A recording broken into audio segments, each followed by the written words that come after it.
Hello बच्चों, let's read the question. The question is, if a hole is made at the center of a bar magnet, then its magnetic moment. तो इसके magnetic moment में क्या effect पड़ेगा वो हमें बताना है।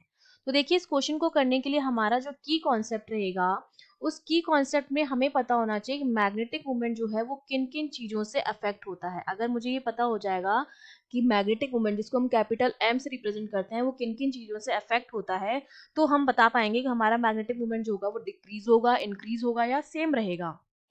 ठीक है। तो हम जानते हैं कि जब जब भी मैं किसी मैग्नेट की बात कर रही हूँ, ये मेरे पास क्या है, मैग्नेट है। ये इसका नॉर्थ पोल है, ये इसका साउथ पोल है, ये इसका सेंटर है। तो इसकी पोल स्ट्रेंथ मैंने मान ली m है, और इनके बीच की जो डिस्टेंस है वो मैंने मान ली 2l है। ठीक है। सेंटर से ये भी l डिस्टेंस पर है, साउथ पोल भी, और सेंटर से नॉर्थ पोल भी l डिस्टेंस पर है। तो इसका जो मैग्नेटिक मोमेंट होता है that is given by m into 2l, जहां पर m जो होती है वो क्या होती है, पोल स्ट्रेंथ होती है।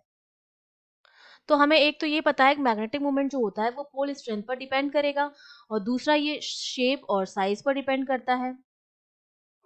ठीक है। इन दो चीजों पर मैग्नेटिक मोमेंट हमारा डिपेंड करता है। अब हम जानते हैं कि अगर मैं मैग्नेटिक फील्ड लाइंस बनाऊं, तो मैग्नेटिक फील्ड लाइंस की जो डायरेक्शन होती है वो किस तरह से होती है।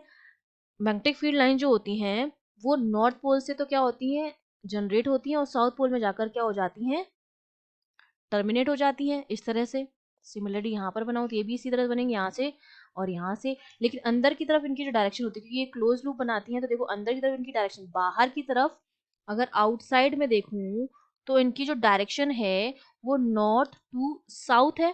यहाँ से जनरेट हो रही है, यहाँ पे जा रही है। लेकिन अगर मैं इनसाइड की बात करूं तो इनसाइड द होल क्या है, ये साउथ से नॉर्थ है। मतलब डायरेक्शन जो होती है इनसाइड और आउटसाइड, अपोजिट डायरेक्शन होती है मैग्नेटिक फील्ड लाइंस की। ठीक है। वो कहाँ जाती हैं, साउथ टू नॉर्थ जाती हैं, अगर हम इनसाइड की बात कर रहे हैं। लेकिन अगर हम क्या बना देंगे, होल बना देंगे इसके बीच में, अगर मैं होल बना दूं इस तरह से, तो क्या होगा, ये आउटसाइड का पार्ट हो गया। बेसिकली अगर मैं होल बना दूं तो ये क्या हो गया, सराउंडिंग में आ गया, ये वाला पार्ट हमारा मैग्नेट का, ये वाला पार्ट। तो क्या होगा, जो मैग्नेटिक फील्ड लाइंस होल में होंगी वो कहाँ से कहाँ जाएंगी, नॉर्थ टू साउथ जाएंगी।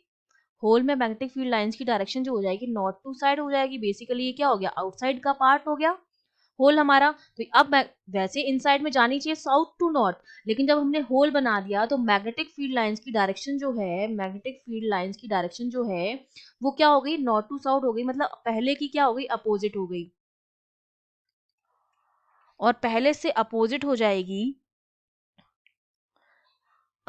नॉर्थ से साउथ हो गई है, जबकि मैग्नेट के अंदर जो है वो साउथ से नॉर्थ में जा रही थी। तो हम ये कह सकते हैं कि इसकी वजह से जो पोल स्ट्रेंथ है वो क्या हो जाएगी, डिक्रीज हो जाएगी।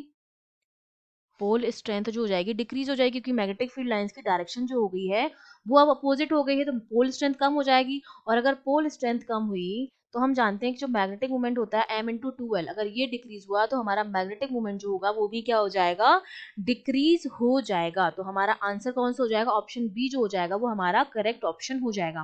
तो देखिए, मोस्टली हम क्या कंसीडर करते हैं कि हमारा मैग्नेटिक मूवमेंट होता है product of pole strength to the distance between the poles. और हम ये थॉट नहीं देते हैं कि हमारा पोल स्ट्रेंथ किस किस रीजन से अफेक्ट होगा होल की वजह से। हम केवल ये देखते हैं कि होल हुआ है तो डिस्टेंस तो चेंज हुई नहीं, पोल स्ट्रेंथ को हम ध्यान में नहीं देते कि पोल स्ट्रेंथ किस तरह से अफेक्ट होगा होल से, और हम बोल देते हैं कि सेम रहेगा। लेकिन हमें देखना है कि पोल स्ट्रेंथ किस तरह से अफेक्ट होगी, और अगर पोल स्ट्रेंथ अफेक्ट होगी तो मैग्नेटिक मूवमेंट भी अफेक्ट होगा। तो हमारा बी ऑप्शन जो हो जाएगा वो बिल्कुल करेक्ट हो जाएगा। I hope you understood well. All the best.